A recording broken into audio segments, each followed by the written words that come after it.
नमस्कार बच्चों, आप सभी का इस सेशन में हार्दिक स्वागत।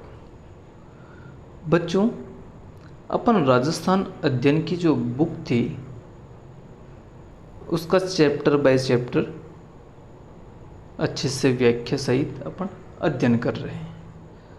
तो गत क्लासों में अपन ने 4 चैप्टर पूरे कंप्लीट कर लिए थे, ठीक है। और आज अपन अध्याय फिफ्थ और 7th के ऊपर अध्ययन करने वाले हैं। तो प्लीज़ जो भी बच्चे नए हैं वो चैनल को लाइक, शेयर एंड सब्सक्राइब ज़रूर करें, ठीक है। तो अपनी आज की नेक्स्ट क्लास है, उसमें आज अपन 2 चैप्टर का अध्ययन करेंगे, अध्याय 5th और 6th दोनों का, ठीक है। चलो आगे बढ़ते हैं। और आज का जो अध्याय है, आज का जो चैप्टर 5th है उसका नाम हो जाएगा आज़ादी से पूर्व सरकार का स्वरूप। आज़ादी से जो पहले सरकार का क्या स्वरूप था, उसमें जो शासन व्यवस्था थी वो किस प्रकार से चलती थी, इसको लेकर आज 5 चैप्टर के अंदर अध्ययन करने वाले हैं।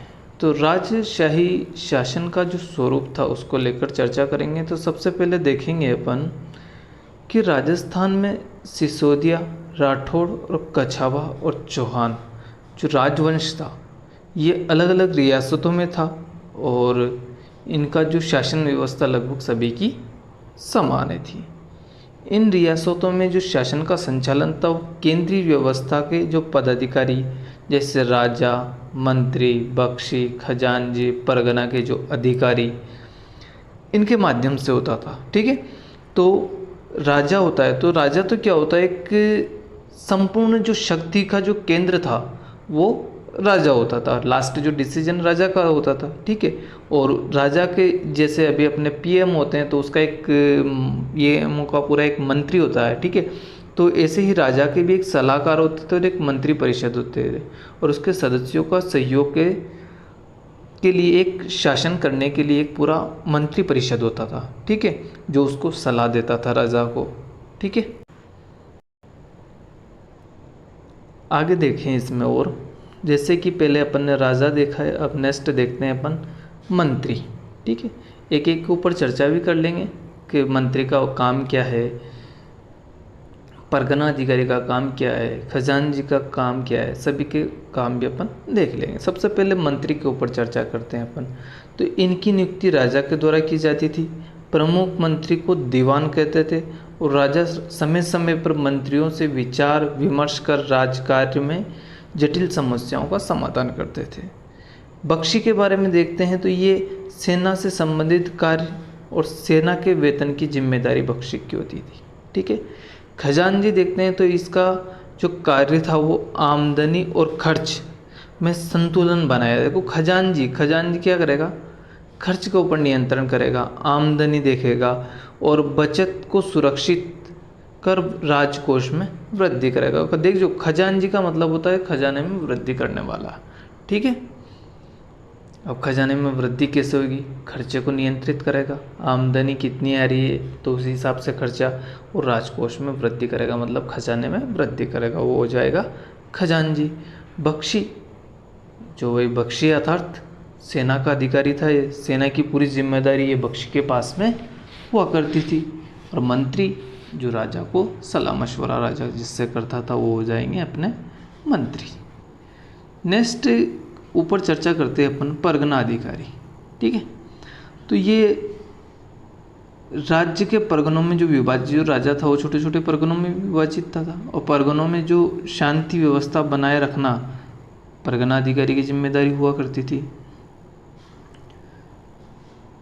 ठीक है। ये तो अपन ने चर्चा की। अब नेक्स्ट चलते हैं अपन जो अलग अलग जो व्यवस्था हुआ करती थी उसके ऊपर अब चर्चा करेंगे। तो अपनी नेक्स्ट हो जाएगी जागीरदार व्यवस्था। राजस्थान के मध्यकाल का संपूर्ण शासन तंत्र राजा और जागीरदार व्यवस्था पर आधारित था।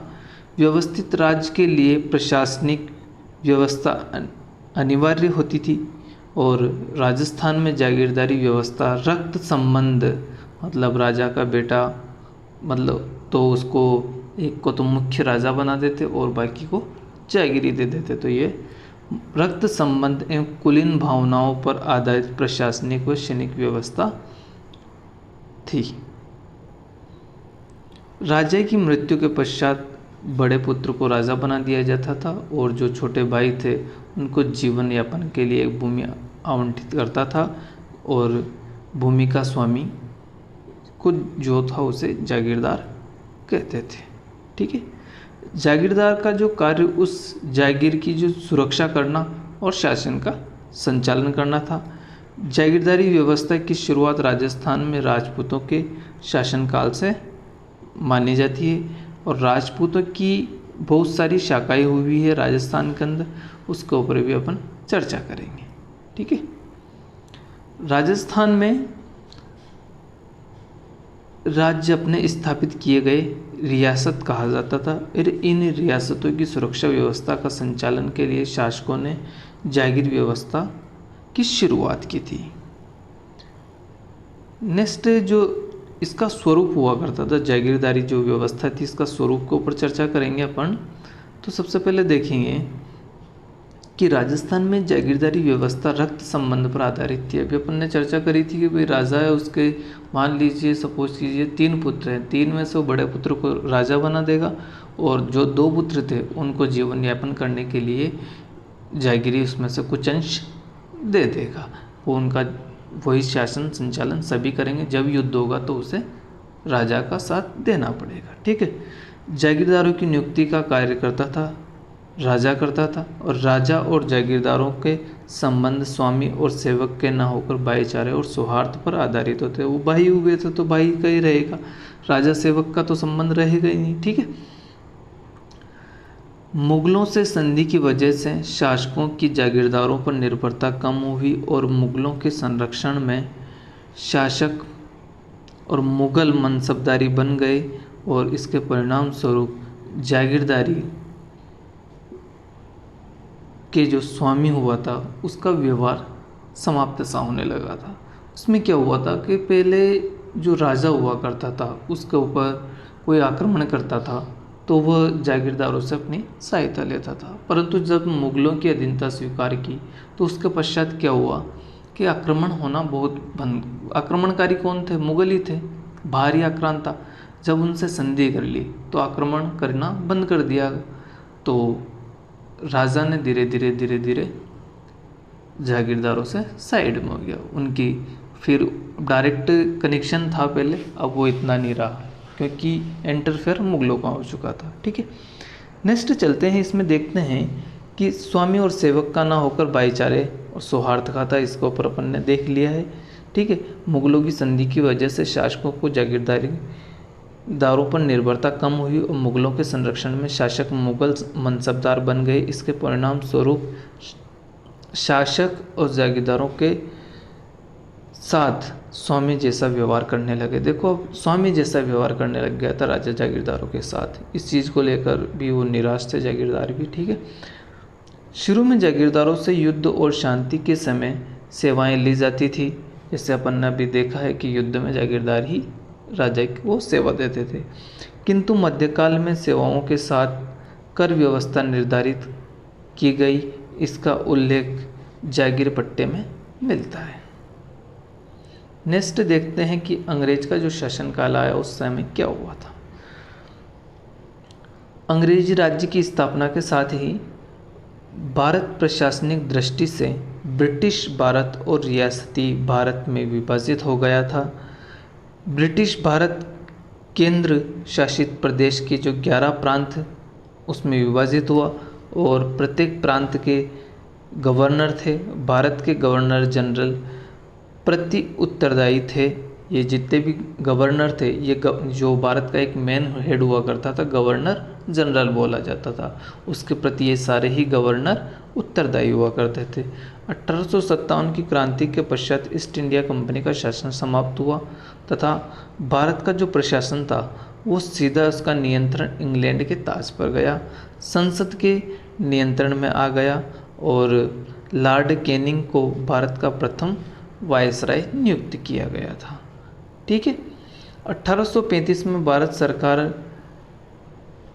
एक अधिनियम लेकर आई थी, ठीक है। 1935 का एक अधिनियम था, वो लेकर आई थी, जिसे 1 अप्रैल 1937 को लागू किया गया। क्वेश्चन आ सकता है कि 1935 का जो भारत सरकार अधिनियम था उसे कब लागू किया गया, तो याद रखना है अपने को 1 अप्रैल 1937 को लागू किया गया।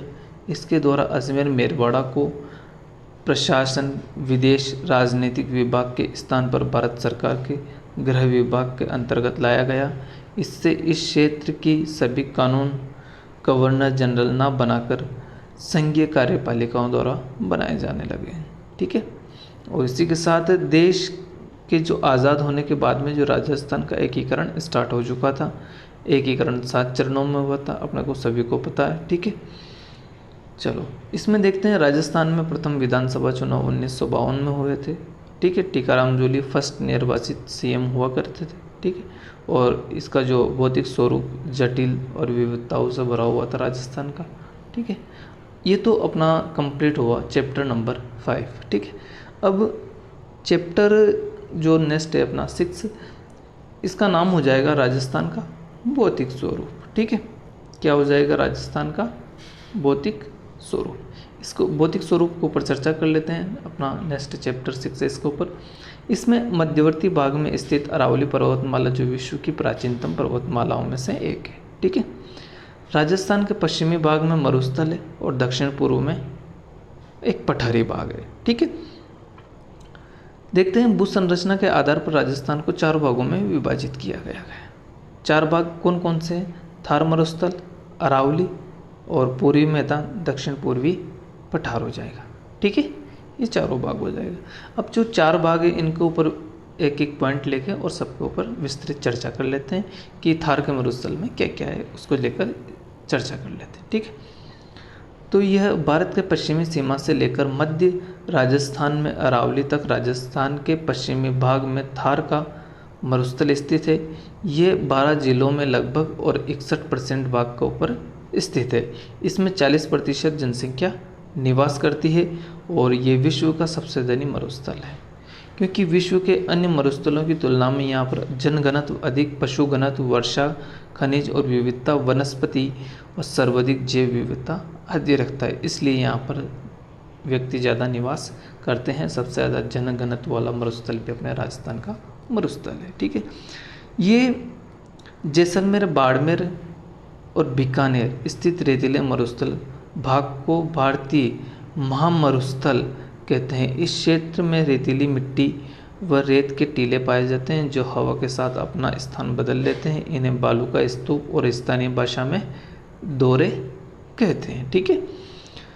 थार मरुस्थल को दरातीली विशेषताओं के आधार पर मरुभूमि, नागौर उच्च भूमि, अंतर प्रवाह प्रदेश आदि में बांटा गया है।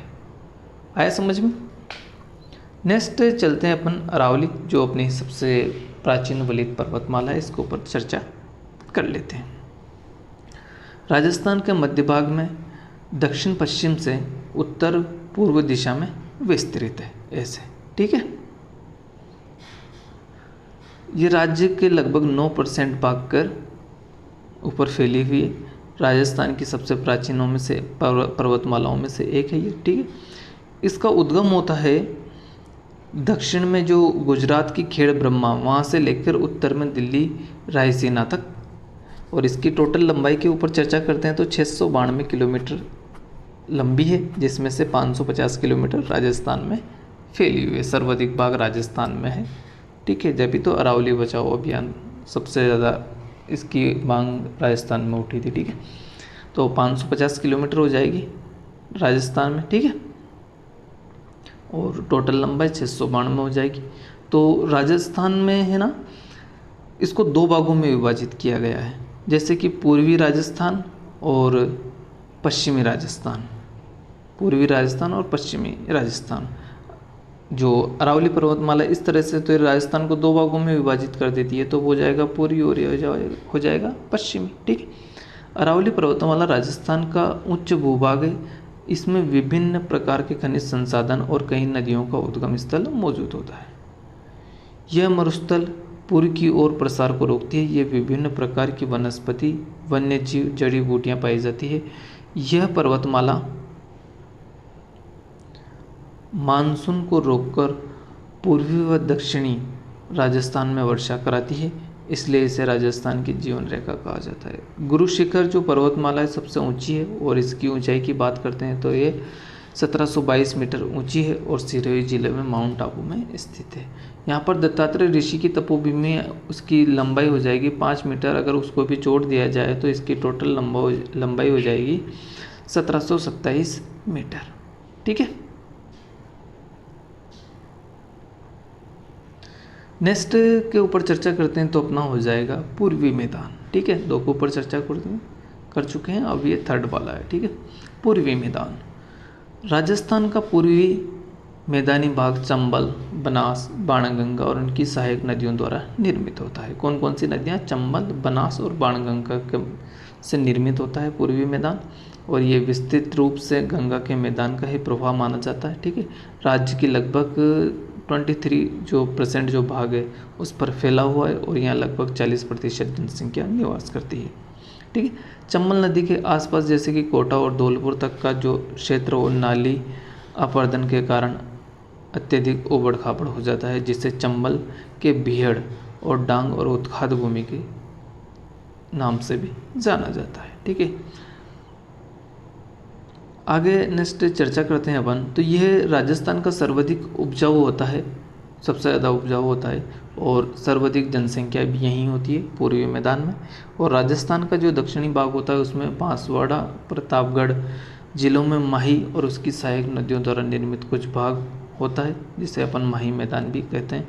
56 गाँवों का समूह या 56 नदी नालों का समूह होता है, इस कारण इसे छपनिया मैदान के नाम से भी जाना जाता है, 56 का मैदान। ठीक है, और एक छपनिया अकाल भी पड़ा था, कब पड़ा था आपको पता है? 1956 में, और विक्रम संवत में देखेंगे तो 1899 में। ठीक है, नेक्स्ट चर्चा करते हैं तो अपन दक्षिण पूर्वी पठार। इस भाग का जो प्राचीन काल में हाड़ा वंशी शासकों के होने की वजह से इसे हाड़ौती का पठार भी कहते थे।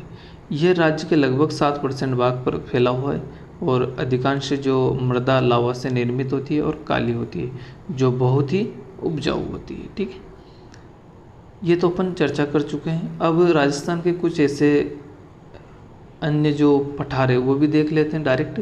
ठीक है, सिरोही में हो जाएगा आबू या फिर उड़िया का पठार, राजसमंद में उदयपुर में हो जाएगा बोराट का पठार, चित्तौड़ में हो जाएगा मेसा और ऊपरमाल का पठार, दोनों चित्तौड़ में हो जाएगी। ठीक है, और उदयपुर में आता है, उदयपुर और प्रतापगढ़ दोनों में आता है लसाड़िया का पठार। ठीक है, एक बार और देख लीजिएगा कि सिरोही में तो हो जाएगा आबू और उड़िया का पठार। ठीक है, राजसमंद में हो जाएगा बोराट का पठार, चित्तौड़ में हो जाएगा ऊपरमाल का पठार और उदयपुर प्रतापगढ़ में हो जाएगा लसाड़िया का पठार। कटा पठार है ये, जो याद रखना है आपको। ठीक है, जयसमंद झील के किनारे पर है लसाड़िया का पठार। ठीक है, अब राजस्थान में जलवायु है, इसको लेकर चर्चा कर लेते हैं। ठीक है, राजस्थान की जलवायु मानसून का स्पष्ट प्रभाव।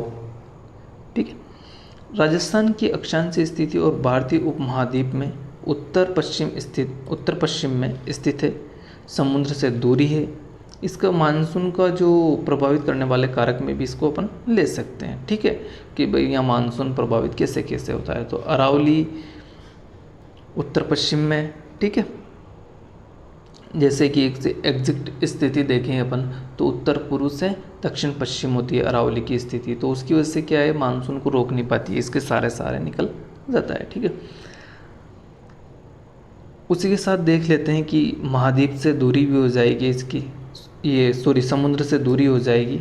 ठीक है, और राजस्थान देश का एकमात्र ऐसा प्रदेश है जिसमें 5 प्रकार की जलवायु परिस्थितियाँ उपलब्ध होती है।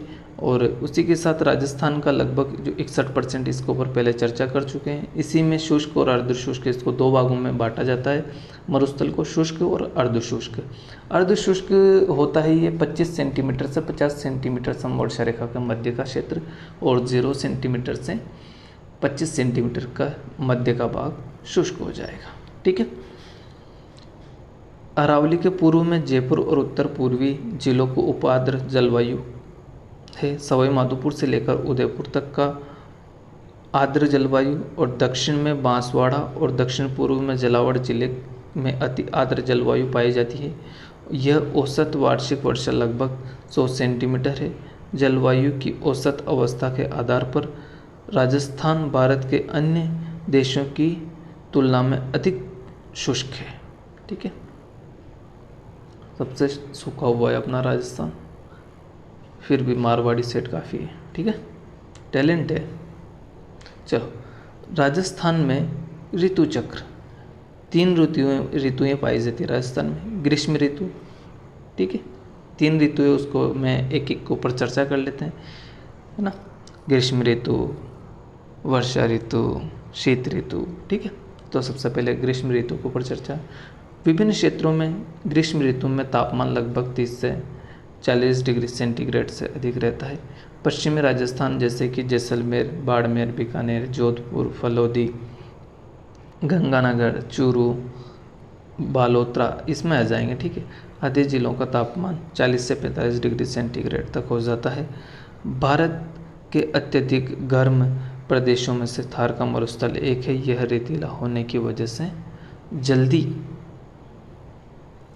ठंडा और गर्म हो जाता है। अतः इस ऋतु में दिन का तापमान तो अधिक और रात का तापमान कम हो जाता है। इस वजह से दैनिक और वार्षिक तापांतर भी अधिक होता है। इस ऋतु में राजस्थान में सबसे ठंडा स्थान माउंट आबू और अपनी ऊंचाई के कारण प्रसिद्ध है। ठीक है, ग्रीष्म ऋतु में चलने वाली अत्यंत धूल भरी जो हवाएं, उनको लू कहते हैं। इनकी गति कभी कभी 100 किलोमीटर प्रति घंटा से भी अधिक होती है। इस बार काफ़ी हवा चली, आप सभी को पता है, बवंडर आया था इस बार तो। ठीक है, चलो आगे देखते हैं। वर्षा ऋतु, नेक्स्ट ऋतु हो जाएगी वर्षा ऋतु। इसमें क्या 90 से जो 95% वर्षा जुलाई से सितंबर के बीच में हो जाती है। अरब सागर और बंगाल की खाड़ी दोनों शाखाओं के मानसून से राजस्थान में वर्षा होती है। सभी को पता है, पहले अरब सागर से होगी, उसके बाद में बंगाल की खाड़ी से राजस्थान में वर्षा हो जाएगी। ठीक है, राजस्थान में अधिकांश वर्षा बंगाल की खाड़ी के मानसून से होती है, जो पूर्वी राजस्थान में होती है। अरब सागर के मानसून से अधिक वर्षा दक्षिणी राजस्थान में होती है। सर्वाधिक वर्षा वाला जिला झालावाड़ होता है, सबसे आर्द्र जिला झालावाड़ होता है, सबसे कम वर्षा वाला जिला जैसलमेर, और सबसे अधिक वर्षा प्राप्त करने वाला स्थान की बात करते हैं तो माउंट आबू हो जाएगा। और राजस्थान के दक्षिण पूर्वी भाग में उत्तर पश्चिम भाग की ओर वर्षा लगातार कम होती जाती है इधर। ठीक है, दक्षिण पूर्वी भाग से उत्तर पश्चिमी भाग की ओर। ठीक है, धीरे धीरे इधर से जाएंगे ना तो वर्षा कम होती जाएगी। अरावली के पूर्व में 50 सेंटीमीटर से अधिक वर्षा और पश्चिम में 50 सेंटीमीटर से कम वर्षा होती है। शीत ऋतु नेक्स्ट अपनी थर्ड ऋतु आएगी। ये बीच में डाल दिया, टाइपिंग मिस्टेक कर दी उन्होंने, मिक्स कर दिया इसे। ठीक है, शीत ऋतु में तापमान धीरे धीरे कम होता है और पश्चिमी राजस्थान में रेत जो है ना धीरे धीरे काफ़ी मतलब अधिक ठंडी हो जाने के कारण तापमान 0 डिग्री सेंटीग्रेड या माइनस में भी चला जाता है। ठीक है, माउंट आबू सर्वाधिक ऊंचाई पर होने की वजह से यहाँ अत्यधिक ठंडा रहता है और शीत ऋतु में उत्तर भारत से आने वाली शीत लहरों से ठंडा यहाँ पर काफ़ी सर्दी पड़ने लग जाती है। शीत ऋतु में यहाँ पर जो वर्षा होती है उसे मावट या पश्चिमी विक्षोभ कहा जाता है। ये चक्रवात भूमध्य सागर के आकार राजस्थान सहित उत्तर पश्चिमी और भारत में वर्षा करवाता है। और ये जो वर्षा होती है गोल्डन भी बोला जाता है, गोल्डन रेन। ठीक है, और ये गेहूँ के लिए काफ़ी लाभदायक होती है। नेक्स्ट चर्चा कर लेते हैं। इससे पहले आपसे पुनः एक रिक्वेस्ट है कि प्लीज़ जो भी बच्चे नए हैं वो प्लीज़ चैनल को लाइक, शेयर एंड सब्सक्राइब जरूर करें। ठीक है, नेक्स्ट चर्चा करते हैं अपन मरुया मरुस्थलीकरण, इसका क्या कारण है। ठीक है, इसके ऊपर अपन चर्चा करते हैं। तो वर्षा की अनियमितता होने की वजह से राजस्थान के पश्चिमी भाग में बार बार अकाल और सूखा पड़ता है। इस वजह से पशु पक्षियों के लिए चारा पानी, मनुष्यों के लिए अनाज व पेयजल की कमी हो जाती है, जिसे अकाल कहा जाता है। ठीक है, भौतिक और मानवीय कार्यों द्वारा यह उपजाऊ भूमि बंजर व रेतीली मिट्टी में परिवर्तित हो जाती है। इस क्रिया को मरुस्थलीकरण कहते हैं। बंजर और अनुपजाऊ, इसके ऊपर चर्चा करते हैं। तो उत्खात भूमि ये अपने चंबल से ही बनती है, ठीक है, भीड़। ये इसमें क्या होता है कि नदी कटाव करती है और उसे उबड़ खाबड़ ज़मीन ऐसी बना देती है, ठीक है, तो उसे उत्खात भूमि बोला जाता है। चलो इसमें पढ़ लेते हैं पहले। नदी जल के कटाव से बनी उबड़ खाबड़ भूमि और समवर्षा रेखा मानचित्र का पर समान वर्षा वाले स्थानों को जोड़ने वाली जो काल्पनिक एक रेखा होती है, जहाँ पर लगभग समान समान वर्षा होती है, उनको एक जोड़ने वाली रेखा होती है काल्पनिक, ठीक है, वो हो जाएगी अपनी समवर्षा रेखा। एक होती है काल्पनिक रेखा,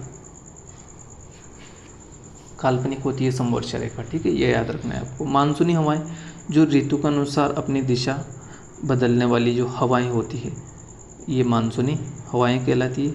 ये अपर्दन जल और वायु द्वारा मृदा का कटाव भी होता है, ठीक है, जैसे हवाएं चलती है तो इससे मृदा का ये मरुस्थल में सबसे ज़्यादा देखने को मिलता है, ठीक है। तो ये अपना जो 6 चैप्टर है लगभग पूरा कंप्लीट हो चुका है, ठीक है। तो आपसे ने उम्मीद है कि आप सभी ने लाइक शेयर एंड सब्सक्राइब सभी ने कर लिया होगा, ठीक है, बार बार कहने की आवश्यकता नहीं है, उम्मीद है कर लिया होगा, ठीक है। तो काफ़ी है आज के लिए। आज अपन ने 2 अध्याय के ऊपर चर्चा की, इस वजह से सेशन हल्का सा बड़ा हो सकता है, अन्यथा आपको पता है कि 10 से 15 मिनट में अपन एक अध्याय कंप्लीट कर लेते हैं, ठीक है। तो तब तक आज सभी बच्चों का धन्यवाद। मिलते हैं अब जो अपना नेक्स्ट अध्याय रहेगा 7, उसके ऊपर अपन चर्चा करेंगे। तो प्लीज़ लाइक शेयर कर देना, ठीक है। लाइक में कोई कंजूसी नहीं करेगा।